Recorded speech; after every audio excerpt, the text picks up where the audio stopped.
Hi, and welcome to the Flute Talk Podcast, where we talk about all things flute and answer your questions live on YouTube. If you want to help us out, be sure to subscribe to our channel and add us to your podcast feed over on iTunes or Google Play. And if you want to represent TFC, head over to our merch store for t-shirts, stickers, mugs, and posters. You can go to designbyhumans.com/shop/theflutechannel. Music. Proud to announce that we're working with Sheet Music Plus, home of the world's largest sheet music selection, and is a proud sponsor of the Flute Channel. Listeners will receive 15% off their order with the coupon code TFC15. So be sure to go and check out Sheet Music Plus for all your sheet music needs. And the coupon is good until July 31st, 2018. Finally, if you're looking into buying a new flute, be sure to check out the Flute Center of New York at flutesforsale.com. With our code TFC at checkout, you'll be able to try 3 flutes or piccolos for 10 days, and whichever instrument you choose, you get an extended 18th month warranty on it. So be sure at checkout to put in the special code TFC at flutesforsale.com. Now on with the show. Hey everybody, welcome to the Flute Talk Podcast. I'm Nick. And I'm Amélie. How's it going, Emily? Good. Good. A couple of little things, but we're up and ready to go. Today we're going to talk a little bit about can you learn flute by yourself and some tips about learning by yourself, and then eventual, getting to a teacher. But we'll answer some questions along the way. We got a bunch of questions here. If you have any problems hearing us or anything, let us know. If you can't see us, refresh your page. So yeah, we got a lot of questions already. Let's start from the beginning. How do you clean your flute? We made a couple videos about how to clean your flute. We have like 2 or 3. I think there's even a playlist about it, about how to clean a flute. You should never wash your flute or anything like that. Like wash it with your hand, don't put it in a bath or anything like that.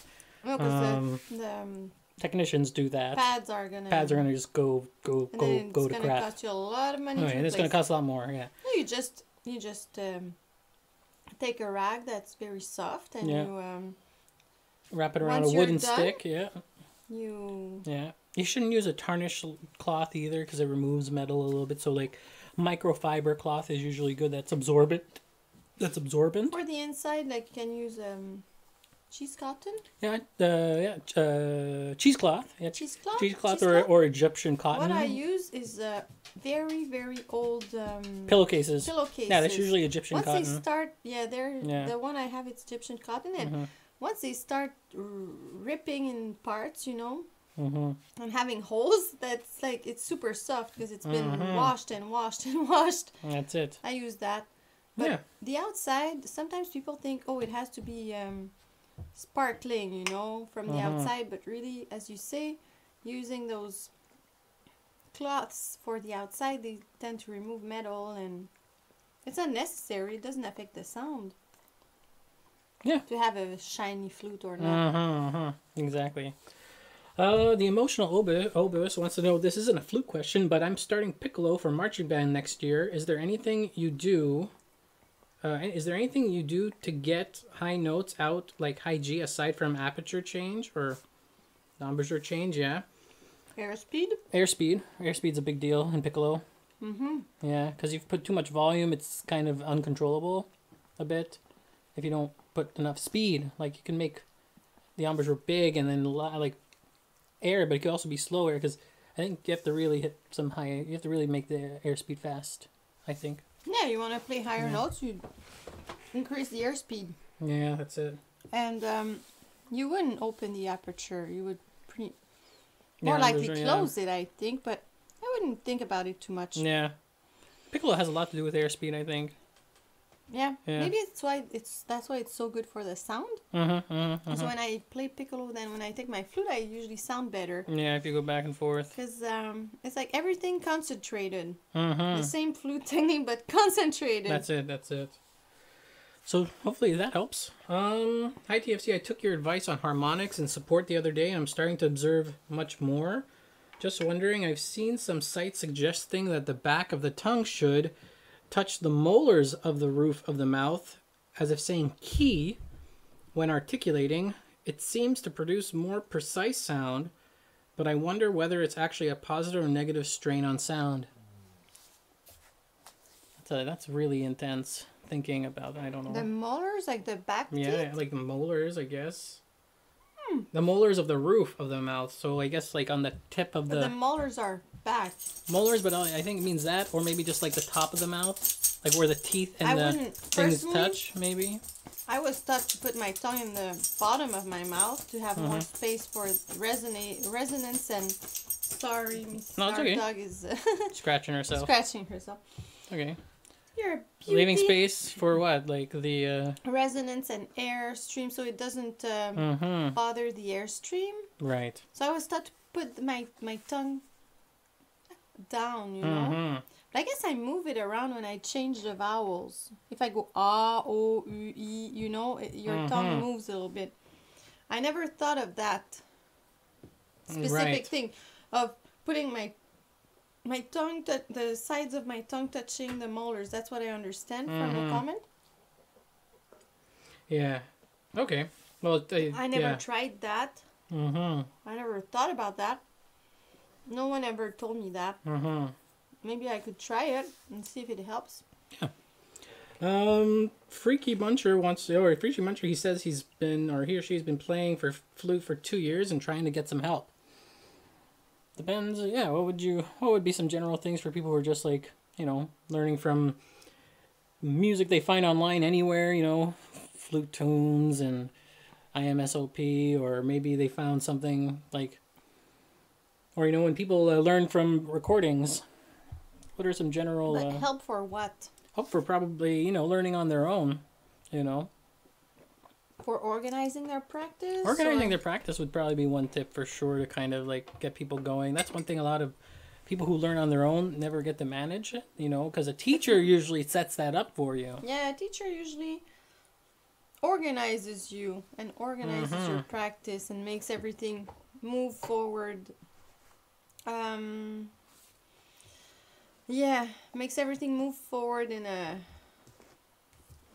like step by step, I guess that's why the books we're writing them in that fashion, with everything moving up together. Yeah, I would say try to do a little bit of everything, a little bit of sound, a little bit. What entitles everything though? Like in one page. Let's say there's learning the scale, learning. I would say sound exercises. Sound exercises, right? I would start with, let's say, just playing every note, all the notes. Right. Slowly, like slurred, and listening to your sound and trying to make it sound make the sound as beautiful as you can. Like maybe depends on your level. I would start with just a good mezzo forte sound, comfortable dynamic range, and then with time maybe I would do forte and piano to work on dynamics. When your sound is good enough, when your mezzo forte quality of sound is good, then you can add that. Then scales. I usually add scales slowly. Like I start with major scales up to 3 sharps and 3 flats, just 1 octave first, right, and arpeggios, and then I add another, and then I go all the way up to the high G, and then I go all the way up to the high, like I have increments that I go with my students until they know all their,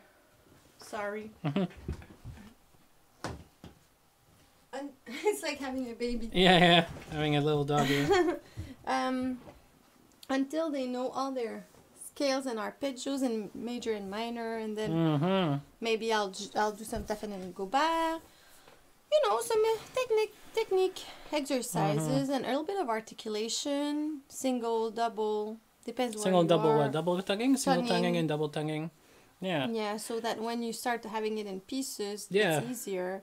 Also, sometimes in scales, I would put some different articulations, so you work on them, and then when you see them in music, you're used to them. Yeah, and find some example of all those things, because when we say those things, also a lot of people might not know what those things are. You should definitely check on our channel and find things about reference examples. Studies are a good thing, doing a study every week. And recording yourself when you do it, so you can hear that things are steady. If you're learning by yourself, recording yourself is a great thing. Because using a metronome, a metronome, a mirror, and a recorder can get you pretty far. Can get you far, yeah. I think. I think so too. Because you can look at your posture, at your embouchure.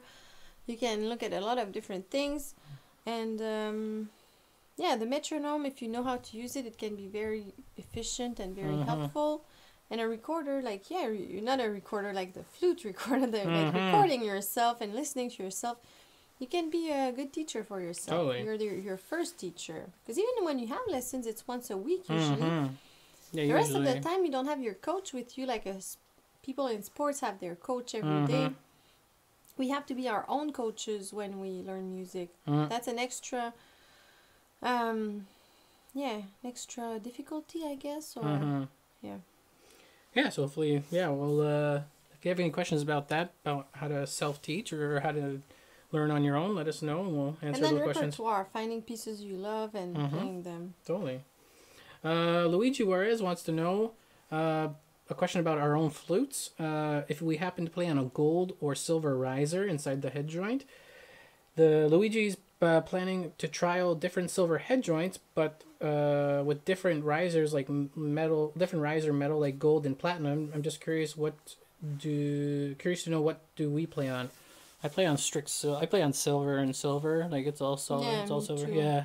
All silver. It all depends, gold cuts differently, grooves differently when they do it. It also reacts a little differently.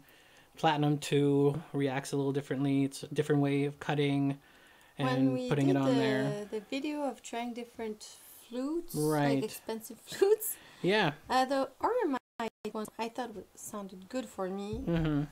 Ormite's made completely different than a regular silver flute, though. The way it's cut, everything's done a bit differently, so things react differently. But I would like to do a whole video about, can you hear the difference between head joints? And we try, 20 different joints, with the same flute. Yeah. Yeah, because really it's just about trying to feel what's inside the head joint. So we'll hopefully have that maybe in the summertime, hopefully, when we have some time doing that. But if you want to help us out, go to our Patreon and we'll be able to get those types of videos done quicker. So hopefully that answers your question. You should try all of them out. Why not? You never know which one will appeal you to the most. And make sure you always try things that are within your budget. Don't get pressured to get something that is not in your budget. Can't stress that enough. And there's a lot of choice. Yeah, there's so much choices. Quality for price. Yep, there's a lot. And flutes are not as cheap as guitars or other instruments, but you can still find good deals and yeah. Totally. It's also not as expensive as some other instruments. Yeah. What else do we got here? Ooh, a lot of people from everywhere.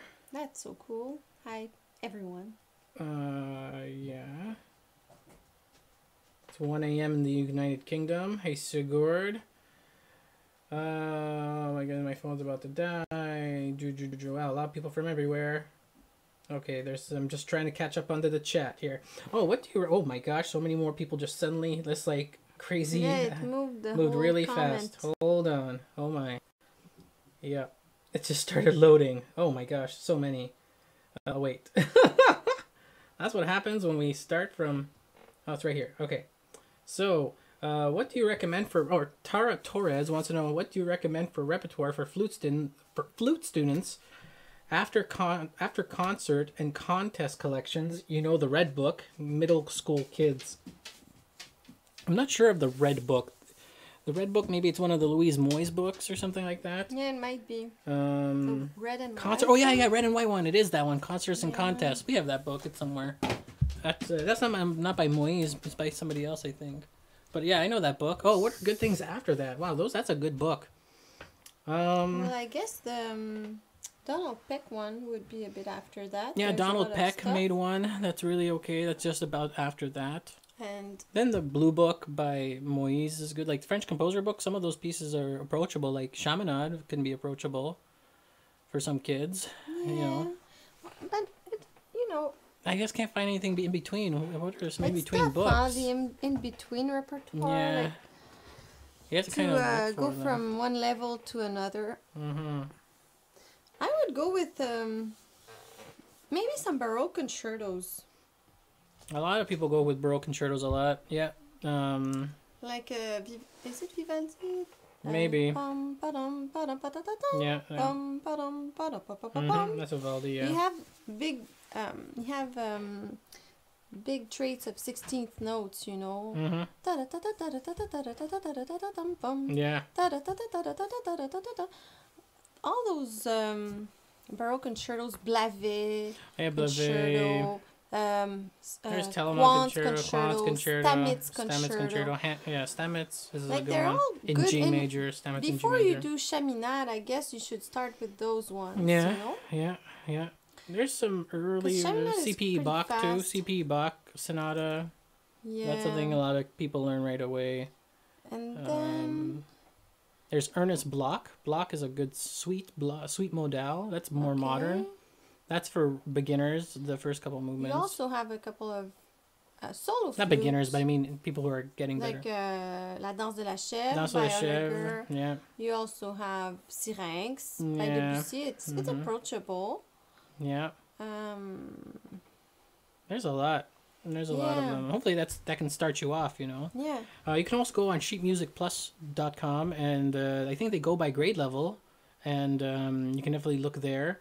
You can check out our link in the description. You can actually help us out by going there, and they have a lot. They have the largest collection of sheet music in the world. So, yeah, you can use our code TFC15. We just got that 2 days ago. So yeah, and that's helpful for us. That's helpful for us. So yeah, you just check out the description. It's a win-win. It's a win-win for everyone. You know, everyone.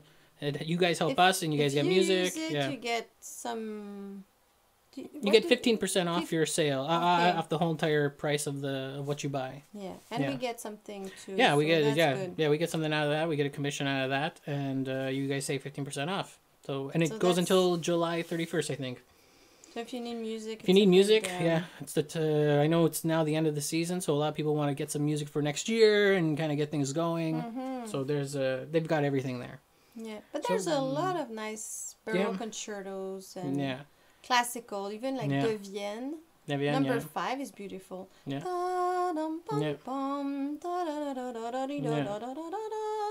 There's a lot of good repertoire. Depends where you're based in, but like here in Canada, there's the Royal Conservatory, and on their website there is a list that you can get as a PDF of every grade level. So I would say give you an idea. I would say after the Red Book, that's like between grade 2, 4, and 6. You know. My personal experience is that you can't follow those grades with everyone. Some students will take more time to be on one grade, and some students might be very, very respond very well to big challenges. Yeah. And if they love the piece, they might be able to skip a few grades just by loving the challenge. And so you have to I would use it as reference material only, just to look for your students. Yeah, exactly. Some people will really need to go through all the steps. Some people might be able to skip some. Depends on a lot of different things, Yeah. Here, you handle this question. I'll be right back. How do you get really high notes out on the flute? Okay, well, it's all about airspeed for high notes, I think. So you have to blow air faster. So you go, that's slow. If you blow slow air, it's gonna be warm. So you put your hand near your mouth and go. It's cold. It's warm. Then you blow fast air. It's gonna be cold. So you can also practice just changing the airspeed. And you will also see that the angle might change a little bit. You might have to move your lower lip a tiny bit forward, or your lower jaw a tiny bit forward in the higher register, but it's a very, very small adjustment. So I wouldn't think about that too much. I really think it's got a lot to do about airspeed and support, and also putting the air in the hole. The hole is under you. So don't send the air above your head. Because sometimes we visualize high register above us, and then we go and we send the air high, but the flute is under us. So that's a big problem, because then we don't send the air in the right direction for it to whistle. Yeah. So that's what I would say. Yeah, hopefully that helps. That was an Apple mix that said that. Starco Gaming wants to know, how do you hit high notes while you have braces in, because they are having that problem. I never had braces, so I don't know how to... I had braces. You had braces when you were playing flute. I cried. Okay, that doesn't help the question. I didn't cry the whole time. I got used to it at one point.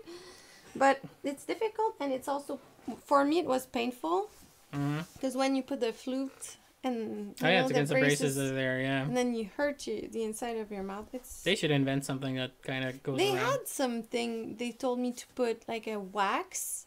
Okay. Was not working. No. Was just a lot of trouble to put. Imagine did I want to do that before Ben? Sorry, everyone.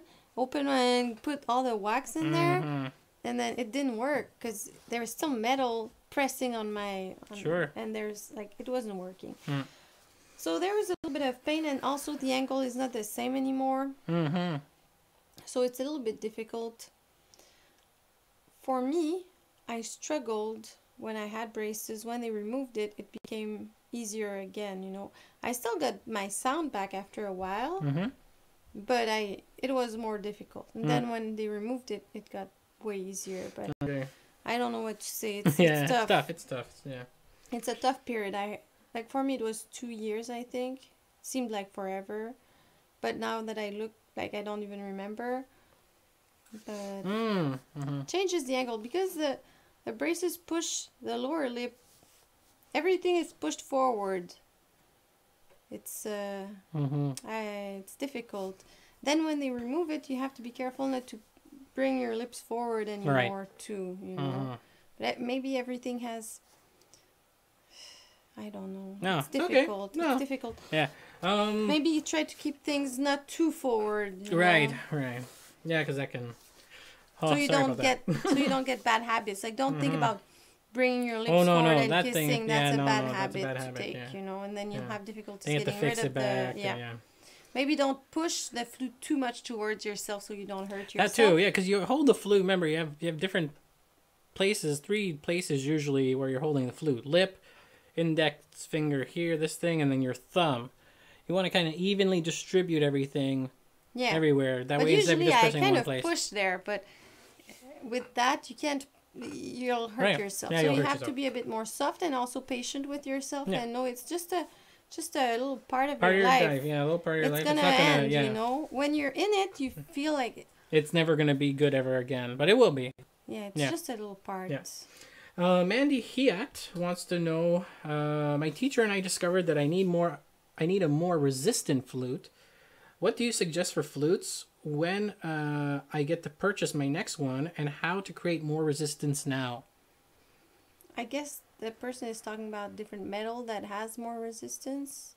Yeah, and different type of head joint cuts that can, depending how tall the riser is, depending how wide it is, depend all about all the different things in that point, because the more air you can put on the metal is more resistance. It's just physics. If there's more metal, there's more chances of resistance happening. If there's less chances of having resistance.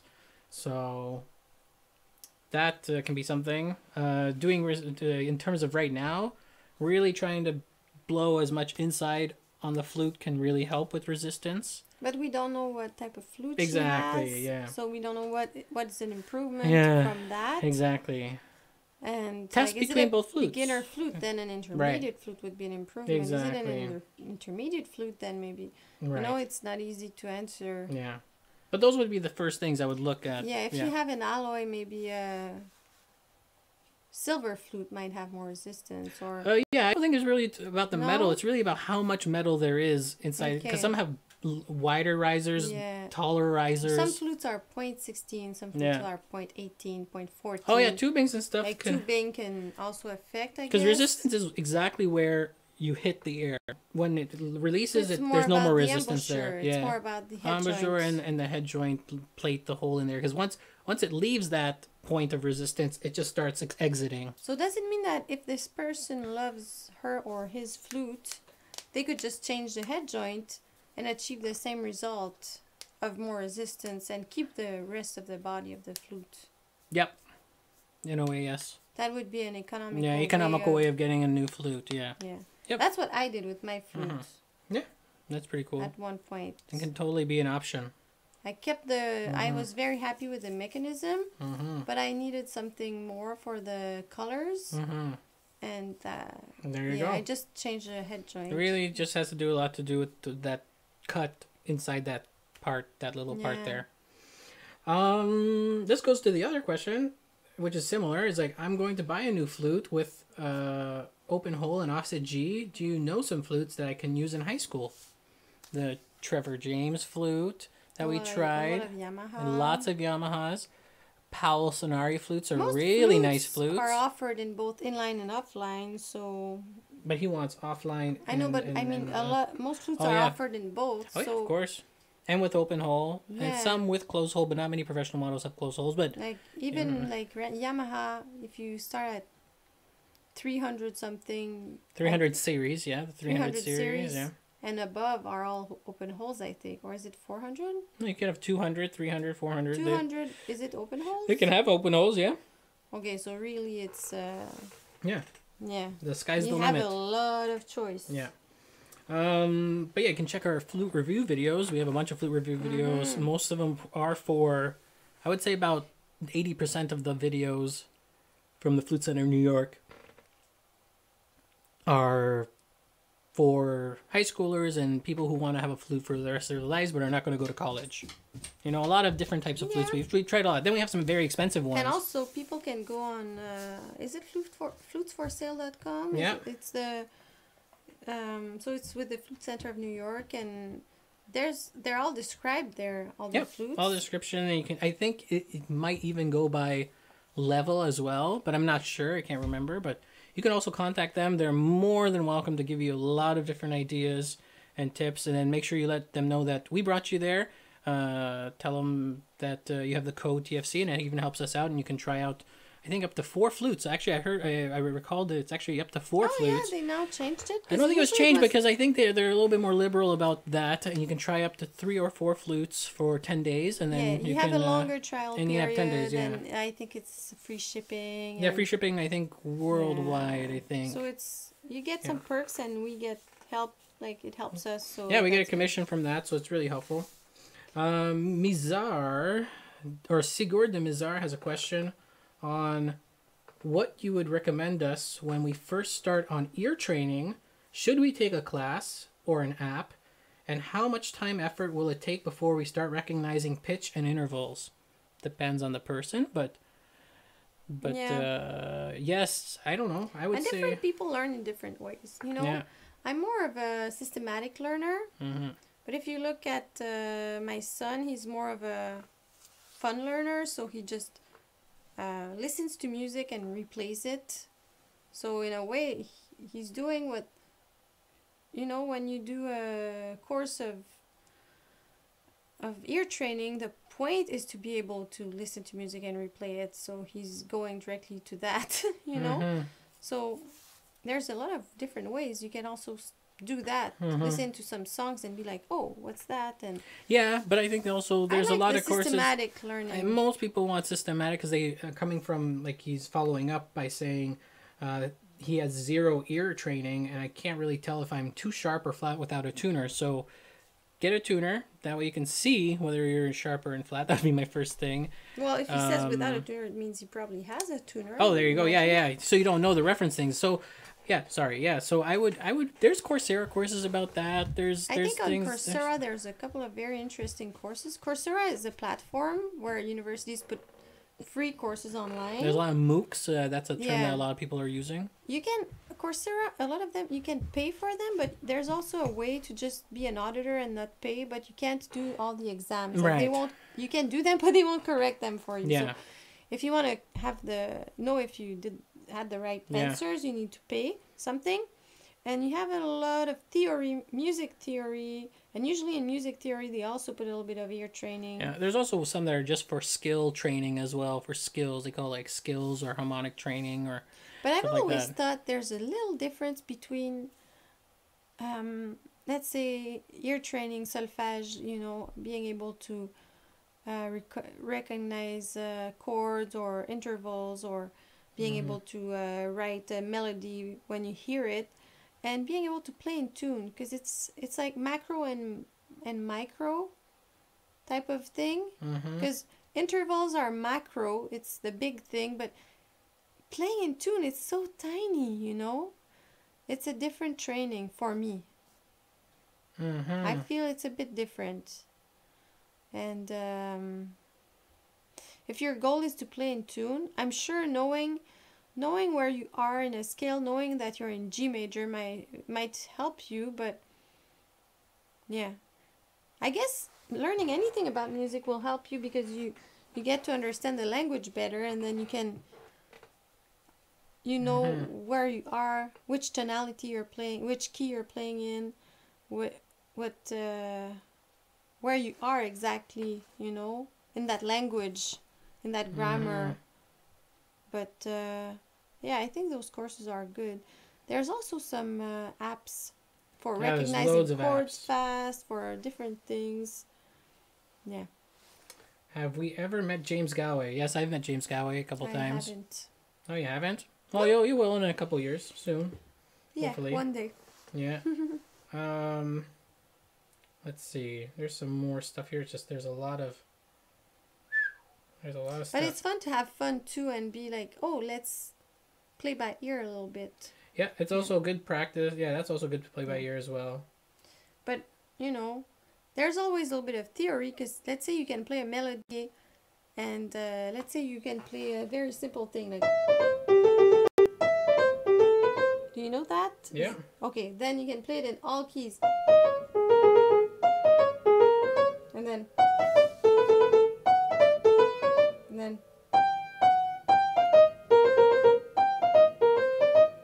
You know, that type of exercise of playing a very well-known melody and being able to play it in each key. So you really understand the different keys, how they, you know. I think it's a good thing to be able to do that, because then you can recognize things faster. You know where you are. I don't know. I think it's a fun way to develop your ear and develop your knowledge of tonality, like the tonal system, because it's a system. It's a grammar, you know. Yeah. 5/1 and all those things. The cycle of fifths, and we should make videos about those things. Yeah, we should. It's fascinating. Like, yeah, it's fascinating. I have a piano student who's all into understanding those things right now and playing a little bit of jazz, and he's like, wow, it's so fascinating. You can, you know, it's a full language with rules and with, notes that want to go to another note, had attractions, and you have some tensions, and then you have some release, and yeah, so hopefully that answers a little bit of that. What Lisa wants to know, what's the highest flute that can be played on a flute? F and G. I've heard somebody play Ultra G, like G7 or whatever, G6. F exists. I can play up to E, but it doesn't, not to scale though, because it's like, it's a weird fingering for certain flutes. I played D sharp in one piece once. D sharp is cool. Okay, D sharp, cool. D sharp's a good. Kagel. It's a piece by Kagel. Okay. A Fantasy-Stück, I think it's called. He's a modern composer. It's beautiful what he wrote, but it's the only time you play I had to play that in a piece. Yeah, usually flutists don't need to play anything above D. Usually, even D is rare. C a lot. Like when I play chaminade, I like to put the high D at the end, because it sounds a bit more show off, you know, and it's a show off piece. Yeah, exactly. So I play the high D, but it's not even written. It's just a little. Yeah, extra. Exactly. Victor Coco wants to know, when you listen to your recordings for yourself playing the flute. When you listen to your recordings for yourself playing the flute, is that always helpful? Yeah. Yeah. So yeah, it's really helpful. It can tell you, it's like having a person there listening in on you, and then you re-listen on yourself, and it's like giving yourself a lesson. Yeah, it's like giving yourself a lesson, and it helps you with your ears to develop like what you're actually doing. It's a lot of different a lot of layers in that. And I think you have to do it really as giving a lesson with an outside, like another person being your student. You would tell that person what's good and what has to be improved, and you would be polite. And you should treat yourself with the same politeness. I think sometimes we're too harsh on ourselves. Right. We tend to be a bit tough. You also have to use a recording to see what's good. And treat yourself as well as, there's this saying, treat others as you would want them to treat you, but also treat yourself as you would treat others in a way. Because sometimes we're nicer with others than we are with ourselves. And when I listen to myself, I try to see, okay, this has to be improved, but that other thing is good though, so I can keep that. It's both ways, but both are helpful. Because one is making you more certain, and one is making you progress in another way. Oh, the lady about that flute, I think. Remember a couple of questions ago? Yeah. About getting a new flute. She's playing on a Selmer intermediate flute. Okay. So yeah, like next level, the resistance question, I think. Yeah. So Selmer intermediate, I don't know Selmer that much. Yeah, Selmer intermediate's like Yamaha 222, 333. Maybe you change the whole thing. Maybe change the whole thing, because maybe that head joint's not built well, but it depends how old it is. But I wouldn't maybe not change just the head joint. No. For that change level the whole of flute, thing. I would change the whole And that'll thing. be your change for life, probably. The next flute you have. Yeah, maybe. I think. So hopefully that helps out a little bit more, Mandy. Sigurd wants to know, I also want to ask about head joint alignment. My teacher wants me to turn out more. I feel that I either bend my head forward to compensate or turn the body in. Yeah. Yeah. It's such a passionate question. It's very fascinating. I remember when I was studying in the summer with Robert Langevin. He plays out a lot. Plays really rolled out. Oh, he rolls his embouchure out. And and his key, doesn't he play a little bit on like keyboard keys a little bit front facing? But he, because he says, and he's right to say I think Alexa does that too. They front like that. No, it's different. He different? really puts his head joint. He rolls it out before he plays. Wow, it's a completely different. Interesting. And he says when you play uncovered like that, the hole, you project more. But then you're right. Even if you put it very out, but then you put your flute back in, then you have the same angle with your mouth. Right. And Alexa still has this other idea. I'm just talking about actually her body of the flute is turned out. I'm not saying. Well, instead of seeing things just in one direction, I think it's very interesting that she sees it in two-dimensional. Well, she starts by.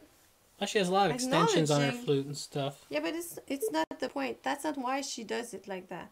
She says the two what are they called? I'm very tired. The rods? The rods are very heavy, so they make the flute go back. Go back, Move. It's not balanced. No, it's a very unbalanced. Back, it's always it's an unbalanced. So what she does is that she makes it balanced, but then the rods are on the top of the flute, and then she puts her hands according to that, so the flute is more sturdy, and then she aligns her head joint accordingly to how her flute is comfortable with her hands. Right. So I think what we have to remember is try to find a way to play with your hands that's comfortable, and then find the spot where it's also you don't want to cover the hole with your flute, because it's totally true that if you cover it, you're not going to project. You need it to be open.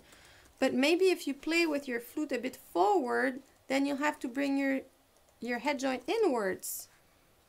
But if you play with your flute a bit inwards, you might have to put your flute a bit forward. I think for projection purposes, it's probably better to have the flute outwards and the head joint a little bit forward.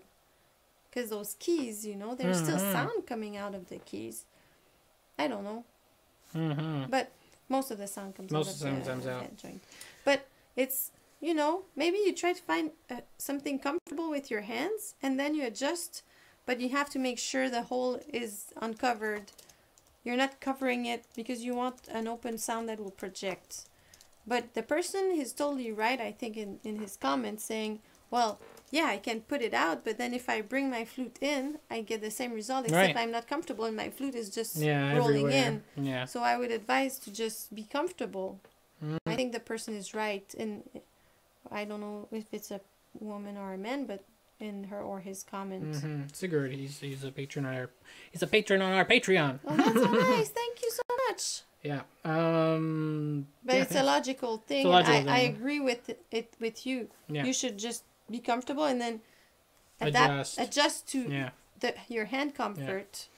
Yeah. So we'll answer 2 or 3 more questions. If you guys have any questions, let us know in the comments. Before we answer the next question, just to let you guys know, be sure to check us out on our Patreon, where you can help us out tremendously by donating as little as $1 a month. So that's about $12 a year. And that actually helps us get to do more videos, devote more time to this, because we only have a set amount of time that we are devoted to this per week. And by helping us out to help us produce things, you can donate as little as $1 a month, and you can check out theflutechannel.com, or no, you can check out at patreon.com/theflutechannel, and you can go there and donate to whatever you wish. Also, you can also check out, like I said, we were just talking about sheetmusicplus.com, where you can save up to 15% on your sheet music purchases by using the code TFC15 at checkout. That also, in return, helps us a lot. 15 because they get 15%. They get 15% off, and we get a commission from that, which is great. So you can check out all of that in the description. And finally, if you're looking to buy a new flute, you can check out flutesforsale.com and use our code TFC at checkout. And you can try up to 3 to 4 flutes, I think, or piccolos, and for up to 10 days. And you can, once you pick one of those, you get that, and we get a little commission off of it, and it's free shipping as well. So be sure to check out flutesforsale.com just flutesforsale.com, and then you use our code TFC. And just go back on our Sheet Music Plus. Be sure to use that code TFC15 if I didn't say that, because we have 2 different codes for 2 different things. But all that is in the description box below the video. And also, if people are looking for flute festival in the summer. Yeah, that's one thing we should definitely talk about as well. Yeah, because we have the Montreal Flute Festival. Yeah. Where I teach the morning classes, and Alexa still teaches the afternoon classes, and there's concerts and all types of things, and it's very open and nice, and everyone's happy. And if you're not familiar if you're new to the flute and you're not really familiar with what goes on in the flute world, there are lots of ways to learn during the summer, and one of them is coming to our festival, which is this. But our festival is not dedicated to beginners. It's dedicated to absolutely everybody who wants to learn the flute. It's a very open forum. We've had people from people playing for fun. Yep. And also people playing professionally. That's people with bachelor's degrees in music and flute performance, or master's degree students. Yeah, it's a very non-intimidating environment. It's everyone can learn from everyone. Yep. There's no, It's 3 days long. Judgment, exactly. It's open and it's fun. Yeah. And it's 3 days long of just learning the flute all day. Then we hang out at the end of the day, and we have a concert at the end of the 3 days. Yeah. And it's very affordable. It's very affordable comparing to all the other festivals that are around. It's the MontrealFluteFestival.com. Yeah, MontrealFluteFestival.com, where you can sign up. It's $250 for the 3 days, and Canadian. And you guys can definitely take care of your own. Yeah, they can take care of your accommodations, but you can definitely ask us for some recommendations, and we can definitely point you into the right direction. You're not obliged to perform. You can also a lot of people that have come, they've also just sat there and observed and asked questions. Sometimes and that's totally fine. Their mind. Some people change their mind, which is allowed. Last year, a lot of people said they were not going to play, and then they said, oh, okay, this year I'll play for you in the morning, but I won't play for Alexa in the afternoon. But next year I'll play for Alexa in the afternoon, you know? Right, so Some people thought, oh, you're not intimidating, I'm going to play for you, you know? So bring your flute anyways. Bring your flute anyways. Because you might change your mind, and we're open. Yeah, so. And you're allowed to take notes, especially record things. Especially in the morning class, like it's free. Yeah. Like it's free in the sense it's... Oh, it's an open forum. It's a complete open forum for everyone to talk to. Yeah, people say, okay, I want to work on my... Doesn't even have to be a I want to work on a scale. Yeah, I want to work on a scale. Whatever. I want to work on... You know. So, a difficulty that I have. Playing soft in the high register, or doing a decrescendo with that note, or whatever, you know. Yeah. And then we'll work on that. If you want to play a piece, it can also be a piece. Like, yeah, usually these types of festivals are great ways to kind of fuel you up for the whole year, and also...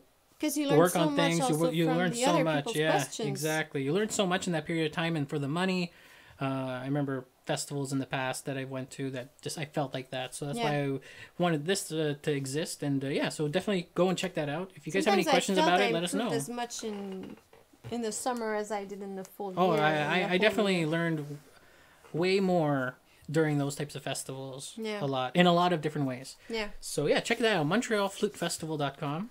That's August 15th, 16th, and 17th. That's a Wednesday, Thursday, Friday. In Montreal. In Montreal. So, back to our other question. Lisa wants to know, I always wondered why play a song in one key versus another. Well, composers choose keys.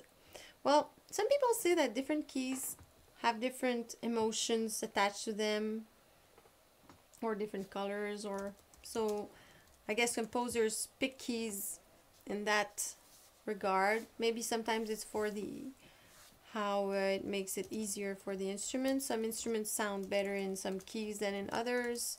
Some keys are more difficult to play in tune in, I guess. What would you say to that?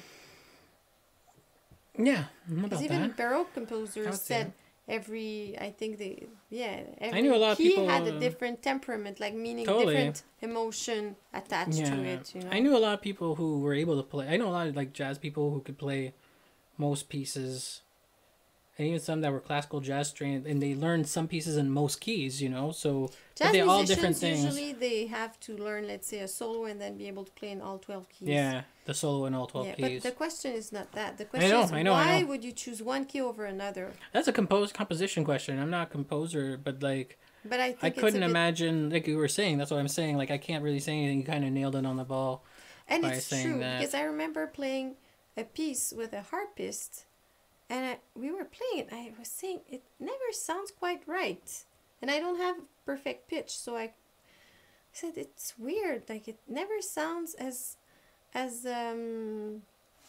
brilliant, like as shiny as when I listened to it. And then we listened to it, and I said, oh, it's a fifth higher than what we just played. You know, because now I just heard I have a relative pitch, so I was like, oh, they played a fifth higher than the arrangement that we have. Of course, it doesn't sound the same. I couldn't put my finger on it, but it was the key. The key was changing the... But then, let's say you're accompanying a singer. Right. I have a kid choir. I accompany them. I pick keys according to their register. Right. What notes they can sing. And then I pick a key that, you know, I try different things. I'm like, okay, this one's a bit too high. Okay, this is a bit too low. Like, it depends on many different things. That decision. So hopefully that brings in some insight. We'll answer about 2 more questions, I think. We've answered a lot of questions today. A lot of great questions today. Thanks, everyone. There was a question here. I saw it. Sigurd, he's like, we should stream one of the classes for the festival. We should do a live stream like the morning class once. Yeah. We could also offer the whole festival live streamed if we had good internet there for a smaller price. I don't know if it's that good, to be honest. The internet there, you have to kind of get special permission, and whether or not it's good or not, it's as much effort as getting all the things I've already done just to get the internet, I have to do that equal amount of effort to do that, which is a lot. But that's weird. It's worth, It's in the middle of the city. I know, and then there's Ethernet ports everywhere in all their rooms. It's just weird. So yeah, they don't want, and plus any of the internet that they give there. No offense to them, but I mean, like, the internet that they do give is quite slow, and everyone uses it, the Wi-Fi code, so it's like... But we're in the summer. There might be less be less people, yeah. So it's something we will try to do.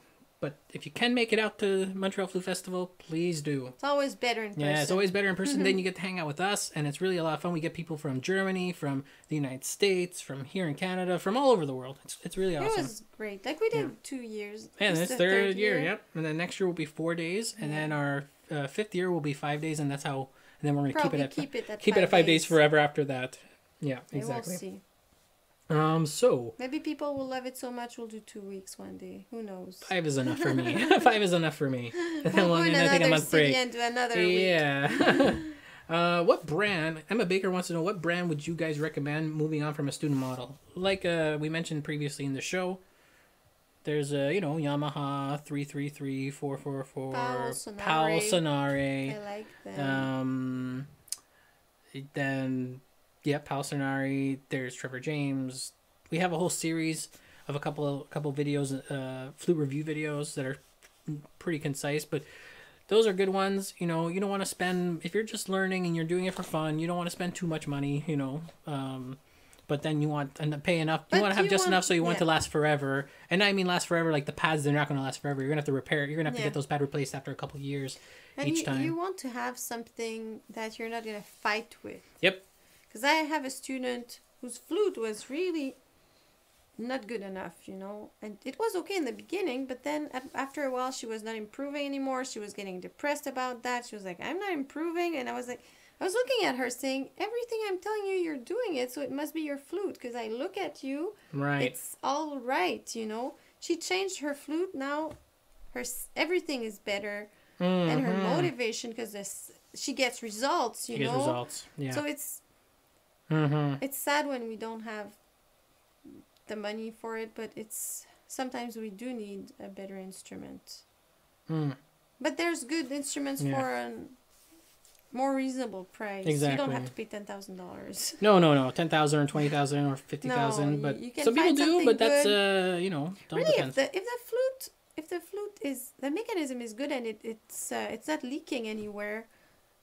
Flutes now, even the bad flute, not the bad, but even every flute right now made by most major makers are as good as the flutes that were made 100 years ago, like, because her quality flute was is so leaking. High. There was a lot of problems with it, but that's leaking pads. Leaking pads can be fixed. No, but there was a lot of problems with their mechanism. Oh, yeah, mechanism. Yeah, sure. It was so expensive to repair. Right. She bought a new flute, sure. Sometimes it happens. Yeah. So we'll answer 2 more questions. Nathan Hun, how can you play high notes in tune? They tend to be very sharp. Yeah, high notes tend to be very sharp because in the harmonic series they're pushing so high. I tried to open the back of the mouth in the scene, and also send the air. Yeah, down into the flute. The flute. Yeah. So I open really, and I put it in. And fast air, because fast air really does make but fast air, if you put it in the same spot, it's going to be even sharper. I know. Because of fast air that it's too sharp. That's right. So you have to compensate the fast air by bringing it a bit lower, and also. But you need also more air inside there for it to project as well, is what I'm saying. Yeah, but we're talking about the sharpness. Right. So and also thinking something about having a egg in your mouth or something that you open and then kind of helps with that. But if you change the angle of the air, it's gonna get lower. Usually if you don't support enough, it goes low. I know, it goes flat, so it's not support that much, because you always need to support. I would really say it's the angle for me. So hopefully that helps. We can try that out. Faye Qureshi, do you guys have tips for breathing/learning to read music from a non-musical background? Reading or breathing? For breathing/learning. To read. Yeah, to read music from a non-musical background. Well, most of my students have I had a lot of students both in flute and piano that had no musical background. Right? What did you notice? What are some tips? What I try to do sometimes is to teach things separately. Compartmentalizing them? Yeah, like a little bit. So that the person doesn't have to focus on everything at once and feel overwhelmed. So sometimes I'll take a sheet with only music notes and just read. Read one line. Every week I ask them to read a line or name the notes before they play and then they play it on the flute. Stuff like that. I try to compartmentalize. Yeah, compartmentalize, yeah. If I feel that the person is overwhelmed, I'll do that. Right. And usually it works. Like I will teach reading rhythms and then reading notes in separate things, you know? And then eventually I put them together. But it's way easier. And you have a feeling of accomplishment and you feel, you know, motivation. There's been a lot of studies about motivation, and in order to feel motivated, they say people have to feel free to make choices, and also they have to feel competent. If you feel completely incompetent, you'll lose motivation. So I try to make, you know, give goals that will make people feel competent so they still want to work. If they feel completely overwhelmed, they'll be like, I'm just no good, when it's not that you're no good. It's just, it's difficult because you're learning something new. Learning is a little bit of a shock, you know, cognitively it's a shock.